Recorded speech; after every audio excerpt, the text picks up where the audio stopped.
আসসালামু আলাইকুম প্রিয় ভাই বোন সকলকে স্বাগত জানাই শরণার্থী আপডেটের আজকে ভিডিওতে। যারা এই ভিডিওতে যুক্ত হয়েছেন বিভিন্ন দেশ থেকে, আজ নভেম্বর মাসের 16 তারিখ জানিয়ে দেবে এজিয়ান সাগর, ভূমধ্যসাগর, আটলান্টিক উপকূলের গত 24 ঘন্টার গুরুত্বপূর্ণ আপডেটগুলো। যা জানার জন্য আপনি অপেক্ষায় রয়েছেন, নিজে জানুন, অন্যকে জানাতে ভিডিওটি শেয়ার করে দিন।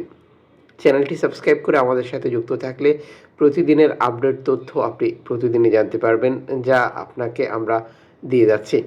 আপনি কোন দেশ থেকে ভিডিওতে যুক্ত হয়েছেন তা কমেন্টস করে জানাবেন। আপনারা সকলে অবগত রয়েছেন, জীবন এবং জীবিকার সন্ধানে আর উন্নত একটি ভবিষ্যতের আশায় ভিটে মাটি বিক্রি করে, ধার দেনা করে, সুদের উপরে টাকা নিয়ে বাংলাদেশিরা প্রতিনিয়ত ইউরোপে প্রবেশ করার চেষ্টা চালিয়ে যাচ্ছে।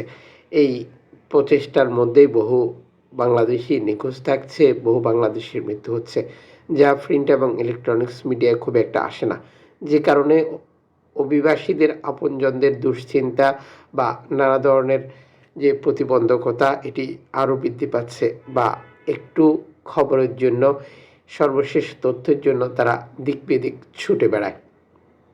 সর্বশেষ ইতালির দ্বীপ ল্যাম্পুদোসা হটস্পটের তথ্য অনুযায়ী 154 জন শরণার্থী প্রবেশ করেছে, যেটি 3টি নৌকায় করে।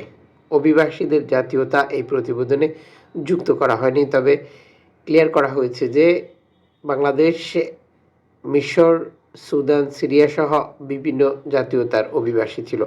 ধারাবাহিকভাবে বিভিন্ন দেশ থেকে রেকর্ড সংখ্যক অভিবাসী প্রবেশ করছে, যেটি ইতালির দ্বীপ ল্যাম্পুদোসায় গত কয়েকদিনের প্রতিবেদন অনুযায়ী। তবে এরই মধ্যে একটি ব্যাপার উল্লেখযোগ্য যে আমাদের সাথে অনেকে যুক্ত হয়ে লিবিয়া থেকে ছাড়া কিছু গেমের তথ্য জানতে চেয়েছেন। সাম্প্রতিক সময় দেখা যায় আপনারা যে গেমগুলোর ইনফরমেশন শেয়ার করেন, সেটার সাথে এনজি সংস্থা বা ভূমধ্যসাগর বা লিবিয়ান কোস্টগার্ড যে অভিবাসীদেরকে আটক করছে, তাদের খুব একটা তথ্য পাওয়া যায় না। এখানে উল্লেখযোগ্য ব্যাপার হচ্ছে যে বর্তমান সময় লিবিয়া থেকে গেম দিয়ে গ্রিসের বিভিন্ন উপত্যকা বা দ্বীপেও যাওয়ার চেষ্টা করা হচ্ছে। কারণ হচ্ছে অভিবাসীরা ইতালিতে গেলে আলবেনিয়াতে পাঠাবে, বা ইতালির সরকার বর্তমান যে সিদ্ধান্ত বা যে উদ্দেশ্য নিয়ে কাজ করছে, যারা গেম পরিচালনা করে বা এই কাজগুলো করে, তারা রাস্তা পরিবর্তন করতে যাচ্ছে। টোটাল ব্যাপারটা হচ্ছে ইউরোপে প্রবেশ করিয়ে দেওয়ার জন্য তাদের যে প্রচেষ্টা, তা অব্যাহত রাখছে। এখানে উল্লেখযোগ্য ব্যাপার হচ্ছে লিবিয়া থেকে যে গেমগুলো গ্রিসের উপত্যকা বা গ্রিসের দ্বীপগুলোতে দেয়া হয়, এগুলোর সঠিক টাইমে, মানে নির্ধারিত টাইমে তথ্য পাওয়া যায় না। এক্ষেত্রে আপনার যে আপনজন গেম দিয়েছে বা গেমে উঠেছে, তার আগে আপনাদের সাথে যোগাযোগ করে তখন অবশ্যই ব্যাপারটা ক্লিয়ার করে নেবেন যে গেমটা কি ইতালির দিকে হচ্ছে না গ্রিসের দিকে হচ্ছে। এতে করে আপনি নিশ্চিত হতে পারবেন বা তথ্য ইনফরমেশনের ক্ষেত্রে অনেকটাই সহজ হয়ে যাবে।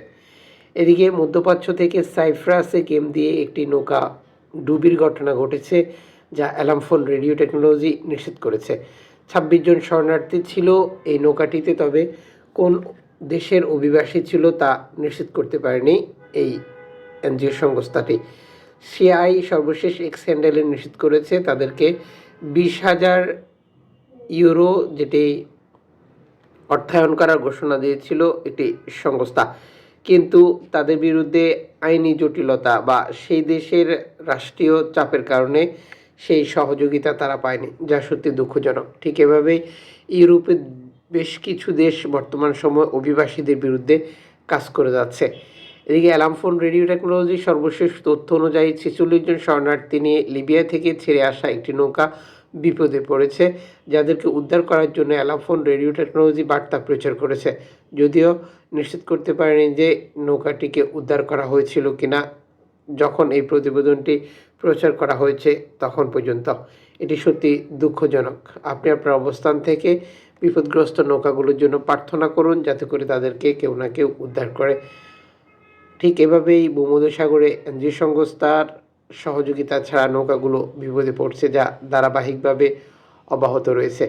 এদিকে আফ্রিকা থেকে ইউরোপে শরণার্থী আসা বা আফ্রিকার যে দেশগুলো ব্যবহার করে ইউরোপে শরণার্থী আসে, সেই দেশগুলোর সাথে চুক্তি বৃদ্ধি করা, সেই দেশগুলোর সাথে দ্বিপাক্ষিক সম্পর্কের উন্নয়ন করা, সেই দেশগুলোকে অর্থ দিয়ে সহযোগিতা করার নতুন নতুন পরিকল্পনা সাজাচ্ছে ইউরোপিয়ান ইউনিয়ন, যার মূল উদ্দেশ্য হচ্ছে শরণার্থী ইউরোপে আসা বন্ধ করা। এদিকে অ্যালামফোন রেডিও টেকনোলজি লিবিয়া থেকে ছেড়ে আসা আরও একটি নৌকা বিপদে পড়ার তথ্য প্রকাশ করেছে। অ্যালামফোন রেডিও টেকনোলজি যখন যোগাযোগ করেছে এই লোকজন, সেখানে তারা নিশ্চিত করেছে 90 জন শরণার্থী নিয়ে নৌকাটি ছেড়ে এসেছিল, যেটি লিবিয়া থেকে ছেড়ে আসার পর সর্বশেষ তথ্য অনুযায়ী মাল্টা উপকূলে এই নৌকাটি বিপদগ্রস্ত, যে আবহাওয়া খারাপ পরিস্থিতিতে পড়ে। কিন্তু এখন পর্যন্ত তাদের আত্মীয় স্বজন নৌকাটির কোনো অভিবাসীর তথ্য পায়নি বা এই নৌকাটির ভাগ্যে কী ঘটেছে তা নিশ্চিত করতে পারেনি। অ্যালামফোনের কাছে তারা সাহায্য কামনা করেছে যে নৌকাটির পরিস্থিতি জানার জন্য। এখানে নিশ্চিত করা হয়নি যে এই অভিবাসীদেরকে কি মাল্টা উদ্ধার করবে নাকি ইতালি কর্তৃপক্ষ উদ্ধার করবে, যেহেতু মাল্টা উপকূলে ঘটে যাওয়া ঘটনাগুলো বেশিরভাগ ক্ষেত্রেই ইতালি কর্তৃপক্ষ উদ্ধার করে থাকে। কিন্তু অ্যালামফোন এই প্রতিবেদনে নিশ্চিত করতে পারেনি যে নৌকাটিকে উদ্ধার কারা করবে বা আদৌ কেউ করেছিল কিনা। প্রসঙ্গত, মাল্টা কর্তৃপক্ষের বিরুদ্ধে অভিবাসী বিরোধী নানান কার্যক্রমের যে তথ্য প্রমাণ সেটি ইউরোপীয় আদালত দ্বারা স্বীকৃত। মাল্টা 2020 সালের পর থেকেই এ ধরনের আচরণ করছে অভিবাসীদের সাথে। কখনো নৌকা ডুবিয়ে দেওয়া, ইঞ্জিন চুরি করা, নৌকা আবার তিউনিসিয়ান কোস্টগার্ড বা লিবিয়ান কোস্টগার্ডের হাতে ধরিয়ে দেওয়া সহ নানা ঘটনার সাথে যুক্ত রয়েছে মাল্টা কর্তৃপক্ষ। এদিকে আফ্রিকার বিভিন্ন দেশ থেকে আটলান্টিক সাগর পাড়ি দিয়ে প্রতিনিয়ত রেকর্ড সংখ্যক শরণার্থী স্পেনের বিভিন্ন উপত্যকা বা দ্বীপে প্রবেশ করছে, যা গতকালও ধারাবাহিকভাবে অব্যাহত ছিল। স্প্যানিশ কর্তৃপক্ষ সালভেন্তো ম্যার্তিউমো অনেকগুলো রিপোর্ট গতকালও প্রকাশ করেছে, যেখানে এই রেকর্ড সংখ্যক অভিবাসীরা আফ্রিকার দেশ থেকে পালিয়ে এসে তাদের দ্বীপগুলোতে আশ্রয় নিচ্ছে। এদিকে ইতালি আলবেনিয়া মডেল এনজিও দ্বারা প্রত্যাখ্যিত হয়েছে, আপনারা সকলে অবগত রয়েছেন। এনজিও সংস্থাগুলো বারবার ইতালি সরকারের এই পদক্ষেপকে অমানবিক, মানবতা বিরোধী বা নানা ধরনের ব্যাখ্যা দিয়ে উপস্থাপন করছে। যদিও বর্তমান প্রধানমন্ত্রী জর্জিয়া মেলোনি খুব একটা সমালোচনার তোয়াক্কা করে না, সে তার সিদ্ধান্তে অটল এবং সেটি চালিয়ে যাওয়ার জন্য সর্বশেষ অবস্থান ব্যক্ত করেছে। এদিকে হিউম্যানিটি ওয়ান শরণার্থী উদ্ধারের জন্য তাদের সকল প্রক্রিয়া সম্পন্ন করে আবারও ভূমধ্যসাগরে ফিরে আসার ঘোষণা দিয়েছে। হিউম্যানিটি ওয়ানের জন্য আপনার পক্ষ থেকে একটি ধন্যবাদ লিখুন। এই এনজিও সংস্থাটি ভূমধ্যসাগরে অনেকটা ইতালি বর্তমান প্রধানমন্ত্রী জর্জিয়া মেলোনির সরকারের কঠোর বিধিনিষেধ, চোখ রাঙানি সহ বিভিন্ন অবস্থানের বিরুদ্ধে চোখে চোখ রেখে কাজ করে যাচ্ছে শরণার্থী উদ্ধারের জন্য। এনজিও সংস্থাটির জন্য আপনার পক্ষ থেকে সাধুবাদ জানান।